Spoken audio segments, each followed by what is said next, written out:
Tony, you will face some higher level competition in Texas this weekend. Did you get out of tonight's game what you wanted to? Well, I think, early, the quickness that Power showed us, beating us off the ball screens. They had 16 points in the paint fairly early. That's what they ended up with at the half. And we were a step behind. We were stretched. They got right to the rim, and that concerned me. And then I thought we adjusted, and obviously they struggled shooting the ball. They shot the ball better in other games, but that was a concern to see us spread out like that and them knifing to the basket and getting to the lane. But once we settled in, we were better. And, again, we're going to see certainly with Coach Brown's team, SMU, they're deep, they're quick, a lot of ball screens. They can play all these teams. There will not – we know that, and it's time for that, and we've got to embrace it and see where we stand.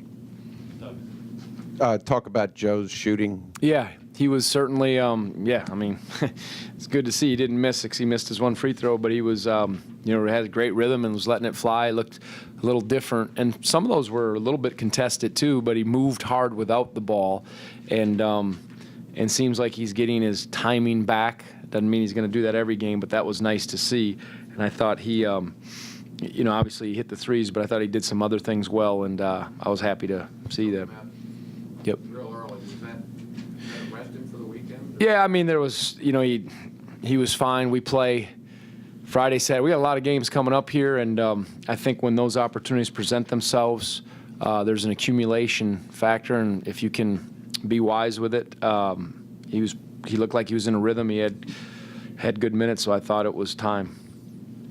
Tony, you mentioned you made some adjustments on Power. It seemed like you moved Anderson onto him. Yeah, he switched, and I thought we became better with our ball screen defense. Mike wasn't sharp early, and I thought we got a nice lift from Darian. He did a good job, and Anthony. So that's why, again, that's the competition and the depth. And again, they'll all play, but that's why I started the second half like that. I thought that we were good with that group the way they finished, and I could have started Justin too, but I wanted to establish that. And Did it feel like to you Justin maybe sparked that 23-0 run with his defense a little bit? Certainly, he does that, and that's you like him with his size and his length. Sometimes your point of attack, I talk about this a lot, is so important for our defense. And last year we could tell John Tell, hey, go down the floor and bulldog a guy, and that's important. And Malcolm and London can do that, but at times it's nice to do it a little differently and just say we're going to really spread out. But if he's going to do that, we got to know that there's help behind. And he's what we call a roadblock sometimes. Justin, in terms of when he gets low and wide and he's engaged, he's hard to get around. And I thought that certainly helped us. And he took that challenge on. And again, the other guys started tightening up and not stretching so much.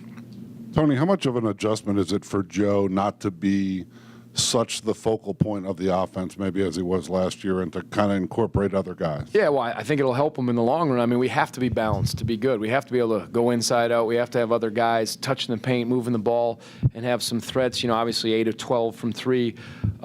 That's important. But I think Joe is he'll do whatever he asks, but I think he's comfortable in that role. He's a team guy. He's a piece that can step up. He's not like, I got to have volume shots and it's got to be on me. He'd be just as happy moving the ball and taking shots and being aggressive the way he needs to. And I think he's settling into that role he has the last couple games, last 3 games. Small sample size noted. You came into the game shooting only, 29% from 3. Not only Joe, but Justin makes a couple. As you look at this team and the way it's comprised, does this strike you as a team that can shoot 35 to 40% from 3? From the free throw line, did you say? No, from 3. You shot better from 3 tonight. That was a joke, yeah.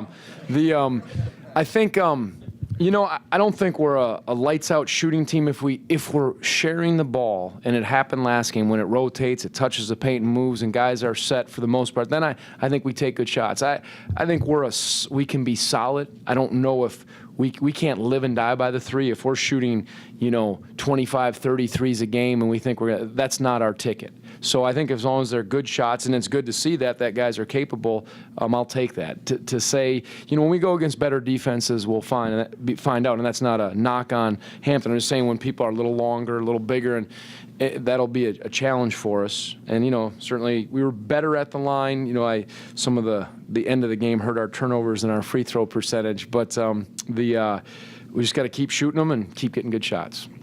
To your left, Tony. London comes out, 4 assists, no turnovers again, but he had a team-high 6 rebounds. Tell me a little bit about what he gave you tonight. I mean, he had to adjust to that kid early, the quickness. He's going to guard guys with that kind of quickness, so he has to adjust. But I thought he made that terrific pass in the second half where he got up in the air. He did that. I think he did that last game. He kind of made one of those where he went baseline. As I've said, he has a very nice feel. He does. He finds people. He's looking to move the ball. And, believe it or not, Coach Sanchez saw him last year. He won MVP of the tournament. I think he went 7 of 7 from 3 in the game that he went and watched him. But he lets it come, and he's got to burst when he needs to, and he's got to keep growing up. You happy to see Jeff Jones score here so you don't have to wait 2 or 3 years and have the crowd chanting for him for years? Yeah, that was good. I think we got Malik is the only one, right? Our SID should know that. Is that correct? Okay.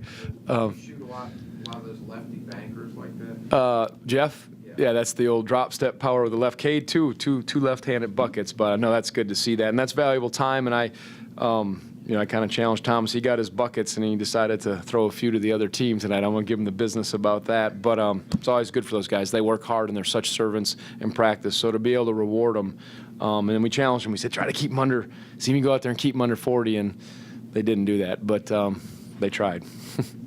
After playing so well early in the season, Toby's been off for a couple games. Are you kind of puzzled by Well, play, tonight he was trying to use double moves. He got a shot blocked. I thought he could have just made one move and gone over the top. But it's he's young. He is. He's a young, very young sophomore, and that's the difference maybe this year than perhaps in the past when a guy like that's cold. Someone else can step up.